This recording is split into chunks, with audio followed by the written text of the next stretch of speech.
Pandian store சீரியல்ல அடுத்து வர எபிசோட்ல என்ன மாதிரியான ட்விஸ்ட் எல்லாம் இருக்க போகுதுங்கிறத இந்த வீடியோல பார்க்கலாம். கோமதி வந்து எப்படியோ என் அண்ணன் இருந்ததுனால நம்ம இந்த குடும்பத்துக்கிட்ட இருந்து தப்பிச்சோம். என் அண்ணன் மட்டும் வரலைன்னா நானே என் கையால அவங்கள கொன்னு போட்டுப்பேன் சொல்லிட்டு ரொம்பவே ஆதங்கமா பேசிக்கிட்டு வந்து இருக்காங்க. உடனே சக்தி விலங்கு வந்து வா கோமதி வா வராச்சின்னு சொல்லிட்டு அவங்க 2 பேரும் மட்டும் வர வைக்கிறாங்க. கதிரை கண்டும் காணாத மாதிரி நடத்துறாங்க. இது எல்லாமே ராஜுக்கு ஒரு மாதிரி கோபமா வருது. உடனே கோமதி கிட்ட அத்தை நம்ம வந்ததுல இருந்து கதிரை ஒரு வார்த்தை கூட சித்தப்பா கூப்பிடல. இவங்க வீடுக்கா நம்ம வந்திருக்கோம். வாங்க அத்தை நம்ம போகலாம். என் புருஷனுக்கு கிடைக்காத மரியாதை இல்லாத இடத்துல எனக்கு மட்டும் எதுக்காக இந்த வேலை? நான் கிளம்பி போலாம் வாங்கன்னு சொல்லி கூப்பிடுறாங்க. உடனே காந்திமதி வந்து அம்மா ராஜி அம்மா கோமதி எப்ப வந்தீங்க வாங்க வந்து உட்காருங்கன்னு சொல்றாங்க. அப்பதான் நாங்கள ஒன்னும் கல்யாணத்துக்கு வர கிடையாது. உங்க சின்ன பையன் வீடு தேடி பத்திரிக்கை வச்சு அழைச்சதுனாலதான் இந்த கல்யாணத்துக்கு வந்திருக்கோம். இந்த வீட்டோட மாப்பிள்ளை கதிர் ஒரே ஒரு மாப்பிள்ளை. அவரை வந்து இப்படி தரக்குறைவா நடத்துறது எந்த வகையில நியாயம் சொல்லுங்க. நாங்க என்ன வீட்டுக்கு சோத்துக்கு வழி இல்லாத வந்திருக்கோமா? ஏன் இப்படி பண்றாங்க? எதுக்காக சித்தப்பா இப்படி பண்றாங்கன்னு சொல்லிட்டு ரொம்பவே கோவப்பட்டு ராஜு கேக்குறாங்க.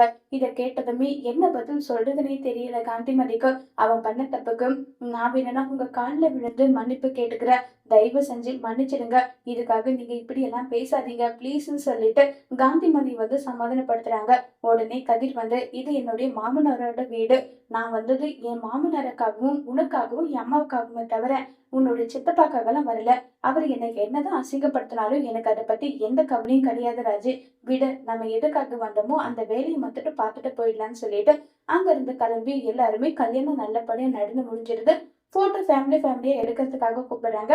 அப்ப நம்ம கதிர் வந்து நீ வெளியே தூரமா நின்றுட்டு இருக்காங்க. முத்துவேல் வந்து நீ என்னுடைய ஃபேமிலி தானே, நீ வந்து நில்லுவான்னு சொல்லிட்டு ராஜி கோமதி அதே மாதிரி முத்துவேல் வடிவு எல்லாரும் சேர்ந்து ஒரு போட்டோல நிக்கிறாங்க.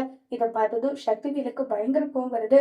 உடனே குமார் வந்து அப்பா என்னப்பா அந்த கதிர் அசிங்கப்படுத்தலாம்னு நினைச்சா பெரியப்பா இப்படி எல்லாம் நிக்க வச்சிட்டு இருக்காரு, என்னப்பா இதுன்னு சொல்லி கேக்குறாங்க.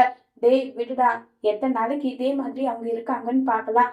விடு, இதுக்கு எதுக்கு நீ ஃபீல் ஆகிட்டு இருக்க, விடு பாத்துக்கலான்னு சொல்லிட்டு இப்ப வந்து எல்லாருமே ஆளுக்கு ஒரு பக்கம் குமாருக்கு கல்யாணம் நடந்ததை நினைச்சு ரொம்பவே சந்தோஷத்துல இருக்காங்க. குமார் இனியாவது திருந்தி நல்ல லைஃப் வாழுவாங்களா இல்லையங்கிறத வரப்போற எபிசோட்ல வெயிட் பண்ணி பார்க்கலாம். தேங்க்யூ.